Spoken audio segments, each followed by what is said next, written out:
Já estou aqui na companhia do Tássio Cruz e do Elivaldo Barbosa. Tudo bem, Tássio? Ótima tarde. Boa tarde a você, Joelson. Boa tarde a todos que nos acompanham. Elivaldo Barbosa. Olá, Joelson. Boa tarde. Tássio, boa tarde para você que segue a nossa companhia.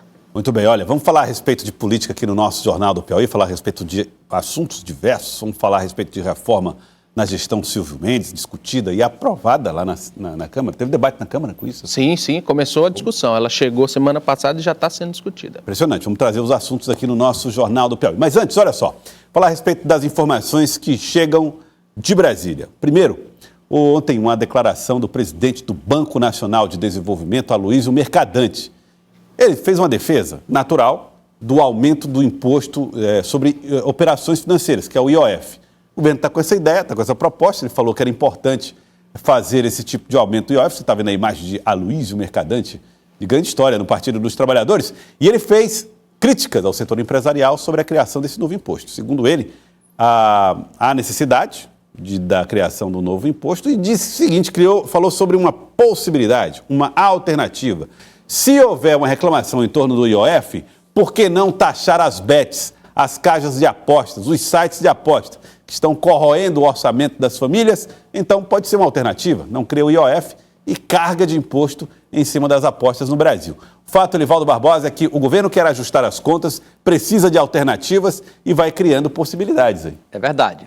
O Brasil precisa ampliar a arrecadação para justificar a elevação dos gastos com os gastos públicos, que é um ponto que dificulta muito a relação governo-mercado, governo-setor empresarial, que nunca relações foram boas, sobretudo em governos petistas, a não ser quando Lula chegou ao poder em 2002, quando estabeleceu aquela aliança bem-sucedida com José de Alencar e um setor significativo do empresariado, em que ele manteve uma estrutura de política fiscal e monetária que conseguiu até o Brasil retomar um caminho de desenvolvimento acelerado.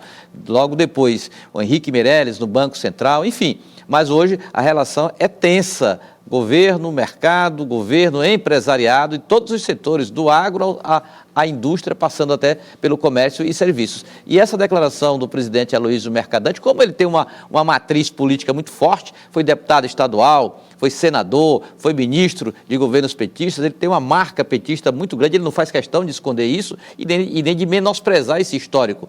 Assim, eu diria até que tensiona muito esse objetivo do governo de ampliar a receita. Agora, Tássio, falar sobre as bets é meio que também dá uma jogada para a plateia, né? Sim. Não, vamos criar aqui um imposto para as casas de apostas. Mas é uma alternativa que acabou sendo proposta, a meu ver, meio que jogada aí pelo presidente do BNDES, nada estudado, mas foi uma maneira que ele encontrou para fazer essa defesa do governo no momento. Isso, Gelson. Quando você tem um cenário que nós temos hoje de gastos em crescimento e receitas estáveis, você precisa de criatividade. E Mercadante, quando sugere a taxação das bets, ele tenta uma forma criativa, né, de buscar a receita. Lembrando que uma parcela do rendimento da arrecadação das bets já é direcionado para, por exemplo, a educação, ou seja, já existe uma certa taxação. Porém, o que o governo quer é aumentar essa parcela de impostos. Você citava, por exemplo, as bets hoje, infelizmente, muitas corroem o orçamento e até mesmo, por exemplo, no Dia das Mães, o comércio sentiu o impacto das bets, porque boa parte da receita que era direcionada para comprar os presentes foram direcionados para as apostas. Então, complica, né, gera um desgaste social, porém o governo enfrenta muita resistência, principalmente junto ao Congresso, que não aceita a imposição de mais carga tributária, não aceita a imposição de mais imposto. Em contrapartida, o governo já apresentou o projeto de aumento da isenção do imposto de renda, chegando até quem ganha R$5 mil mensais. Então, o governo quer reduzir a carga tributária, mas não pode perder receita. Por isso, esses desafios. Trazíamos aqui semanas passadas a marcha dos prefeitos, a marcha dos prefeitos. Os prefeitos não querem pagar, né, custear do bolso deles essa redução. Então, eles vão sofrer com o aumento da isenção. Então, o presidente Lula enfrenta resistência tanto no âmbito municipal quanto no Congresso. Inclusive, hoje, o Elivaldo falava a respeito dessa tensão, né, entre empreendedores, mercado e governo. O presidente Lula tinha uma agenda hoje com o ministro da Fazenda, Fernando Haddad, mas a informação que chega para nós é que o presidente cancelou as agendas de hoje em função de um problema de saúde. Ele passou mal, foi levado para o Hospital Sírio-Libanês e, de acordo com o boletim médico emitido pela unidade de saúde, o presidente passou por exames de imagem e de sangue e recebeu o diagnóstico de labirintite. Está com labirintite o presidente Lula. Foi liberado para o Palácio da Alvorada, onde deve permanecer em repouso. De acordo com a agenda, Lula tinha reuniões hoje com o ministro da Fazenda, Fernando Haddad, da Casa Civil, Rui Costa, e com a ministra da Gestão e da Inovação em Serviços Públicos, Esther Dweck. Tudo foi cancelado em função desse episódio, né, desse problema, do sentir-se mal do presidente Lula, adiando uma conversa importante aí com setores centrais do mercado. O presidente que tem agenda no Nordeste amanhã, essa por enquanto está mantida, se não me engano, no estado de Pernambuco. Mas tem esse desconforto, foi liberado, teve alta, não chegou a ser internado. Nada grave, né? Nada grave, teve alta, foi lá para o Palácio do Alvorada, hoje cancelou as agendas com a perspectiva de amanhã retomar agendas de viagem. Mas essa história, né, Tasso? Quem precisa equilibrar o governo, a situação econômica do país, pega uma labirintite. É verdade. Uma agenda muito importante, Elivaldo, inclusive na Paraíba, a inauguração daquele ramal Apodi da transposição do São Francisco, que leva água ali para o sertão da Paraíba, para o Rio Grande do Norte. Acho difícil o presidente cumprir essa agenda amanhã. Pouco provável. Muito complexa em meio a esses problemas de saúde. Como o Elivaldo disse, a busca pelo equilíbrio é também no âmbito pessoal. O presidente precisa tratar melhor a sua saúde e, por isso, complicado. O corpo vai dando sinais. E Lula, se pensa em reeleição, esse é um elemento que tem que ser muito bem calculado também. Verdade, tem que ser bem calculado, sim. Enquanto isso, pessoal, olha, informação para você que está em casa em relação àquele dinheiro perdido. Será que a gente tem, Elivaldo Barbosa? Valores a receber. Valores a receber? Você tem? Eu acho que não, né? Acho que não, eu devo Eu ter tive lá valores na a pagar. Na primeira eu tive, mas hoje em dia não. Se não tiver, Elivaldo, encontro de contas, já perdeu. Eu já perdi isso aí. Mas o Banco Central está disponibilizando a partir de hoje uma nova funcionalidade do sistema de valores a receber, composto por dinheiro esquecido em contas bancárias e consórcios. A partir de agora, será possível habilitar a solicitação automática de resgate, evitando os procedimentos manuais.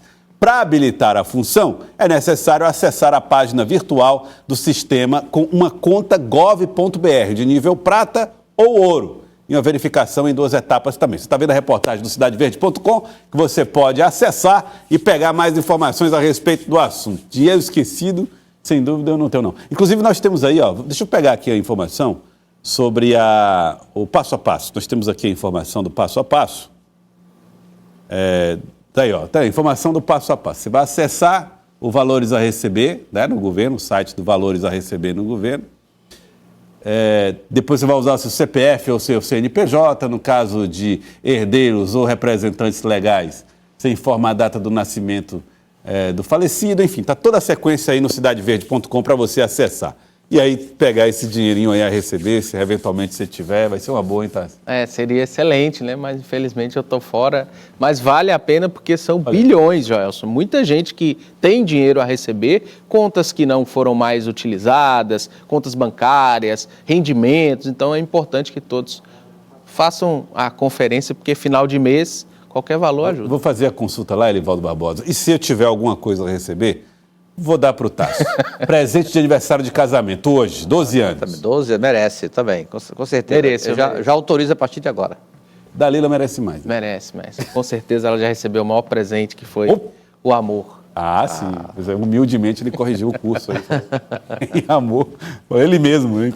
Um abraço para ela, Dalila, acompanhando a gente, acompanhando o nosso Jornal do Piauí. Parabéns pela data. Bom, mas vamos falar agora a respeito de outro assunto, Tássio. Através de 2 portarias, a Secretaria de Política Agrícola do Ministério do Meio Ambiente aprovou o zoneamento agrícola de risco climático para a cultura do milho e a cultura do milho consorciado, né, que é na primeira safra aqui no estado do Piauí. O estado do Piauí, né, essa safra 2025-2026, de acordo com o documento, aponta o déficit hídrico oferecendo risco para as plantações. A falta de chuvas oferecendo risco para o desempenho do estado do Piauí na safra? Isso mesmo, Joel. As 2 portarias estabelecem, como você dizia bem, essa zona de emergência climática. O destaque, a gente vem tratando aqui sobre a seca verde, que prejudica toda praticamente o estado, e principalmente a cultura do milho e a cultura do milho com a braquiária, que são fundamentais, né, Elivaldo? Principalmente para para a criação, para alimento do gado, para a produção de grãos, e na portaria o governo federal também especifica diversos elementos para o cultivo correto, o manejo correto do plantio, principalmente do milho aqui no estado do Piauí. Uma situação que já vem dando problemas principalmente na questão social, na defesa civil. Nós temos aí mais da metade do estado com a situação de emergência e agora também o Ministério olhando com mais cuidado para o estado, Elivaldo. É uma situação dramática que atinge um insumo básico da agricultura. Quando tem um decreto de risco, isso implica até na política de crédito, de financiamento para essa lavoura. Porque esse consórcio milho e braquiária, o agricultor planta o milho primeiro e logo depois a braquiária, que é uma gramínea que serve de pasto, uma pastagem nobre, inclusive, para a pecuária. O milho é colhido, Joelson, aí quando é colhido fica a braquiária como pasto, né? E são duas gramíneas, com isso a exigência hídrica é muito maior do que um consórcio gramínea, leguminosa.